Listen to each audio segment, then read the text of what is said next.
Mummy जी मायके की बहुत याद आ रही है, सोच रही हूँ कुछ दिनों के लिए मायके चली जाऊँ। नहीं बहू, अभी मत जा मायके। क्यों मम्मी जी, मेरा बहुत मन कर रहा है। बात तो सही है। ऐसे ही मायके की याद आती रहेगी तो इस घर को कैसे अपनाएगी तू?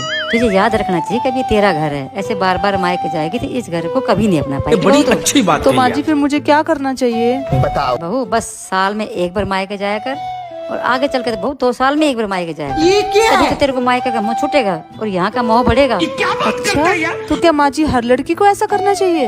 और क्या बहू, हर लड़की को ऐसा करना चाहिए। ससुराल तभी तो अपनाओगी। सही कह रहे हो माँ जी। एक मिनट माँ जी।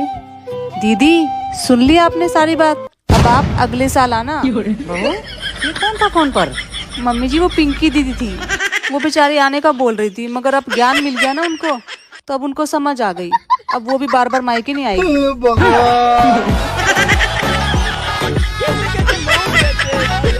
मजा आया। बहू क्या हुआ तुझे? ये सुबह सुबह इतना गंगा जमुना क्यों बहा रही है? माँ जी ये सुबह ही सुबह मुझ पे चिल्लाते रहते हैं। मेरी गलती नहीं भी होती फिर भी मुझे डांटते हैं। गलती है तेरी, और तेरी ही गलती है। पर माँ जी मेरी क्या गलती है? गलती तेरी ये है कि तू सामने से कुछ बोलती नहीं। तेरी माँ ने तुझे कुछ सिखाया नहीं है, बस पैदा किया, पढ़ाया लिखाया और बड़े करके शादी कर दी। बोलना चालना तो कुछ सिखाया नहीं है तुझे। पर माँ जी मैं इन्हें कैसे बोलूँगी? मुंह से बोलेगी और कैसे बोलेगी? और ऐसे ही रहा ना तो उसे बोलने की आदत पड़ जाएगी और तुझे सुनने की। तू पढ़ी लिखी है ना? हाँ जी माँ जी। क्या मतलब तेरा इतना पढ़ा लिखा होने का? आग लगा दे इन सारी डिग्रियों को। तेरे साथ गलत होने पे तू कुछ बोल ही नहीं सकती। माँ जी मैं नहीं सुनूंगी आज के बाद इनका गलत, मैं बोल दूंगी इनको। हाँ तो क्यों सुनना, तू कोई बिचारी थोड़ी है, तू तो मेरी बहादुर बहू है। हाँ जी माँ जी। भाभी रोज रोज का क्या नाटक लगा रखा है आपने? कुछ दिन से आप कुछ ज्यादा ही बदतमीज होती जा रही हैं। आखिर में क्या सिखा कर भेजा है आपके माँ बाप ने? क्या सीख कर आई हो आप ससुराल में? बदतमीजी करना? हाँ छोटी, क्यों नहीं, सही कह रही हो तुम।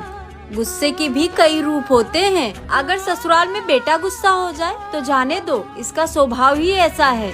और अगर बेटी गुस्सा हो जाए जाने दो, दिल की बुरी नहीं है। लेकिन अगर वहाँ बहू कुछ बोल दे तो ये सुनना पड़ता है। इसके माँ बाप ने कुछ नहीं सिखाया है, इसका खानदान अच्छा नहीं है, इसकी माँ ने इसको अच्छी परवरिश नहीं दी। क्या सिखाकर भेजा है मायके से ससुराल? ये सब सुनने के लिए मिलता है हम बहुओं को। कुछ समझ में आया छोटी? कड़वा है छोटी मगर सच है। कोई बात नहीं, अगर आपको समझ में नहीं आया तो आपकी शादी के बाद आपको बहुत अच्छे से समझ में आ जाएगा। देखते ही देखते फिर 1 साल गुजर गया। देखते देखते तुमरा गुजरा होगा भाई। हमरा तो किचन में रोटी पकाते पकाते, बाथरूम में कपड़ा धोते धोते और पति देव के ताना सुनते सुनते गुजरा है। देखते देखते तो बिल्कुल नहीं गुजरा है। Not same brother, not same.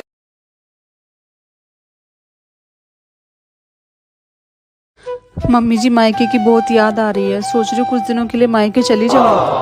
नहीं बहू, अभी मत जा मायके। क्यों मम्मी जी, मेरा बहुत मन कर रहा है। बात तो सही है। ऐसे ही मायके की याद आती रहेगी तो इस घर को कैसे अपनाएगी तू?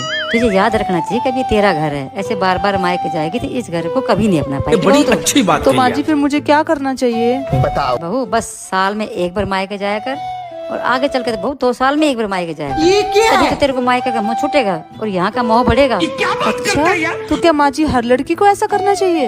और क्या बहू, हर लड़की को ऐसा करना चाहिए। ससुराल तभी तो अपनाओगी। सही कह रहे हो माँ जी। एक मिनट माँ जी।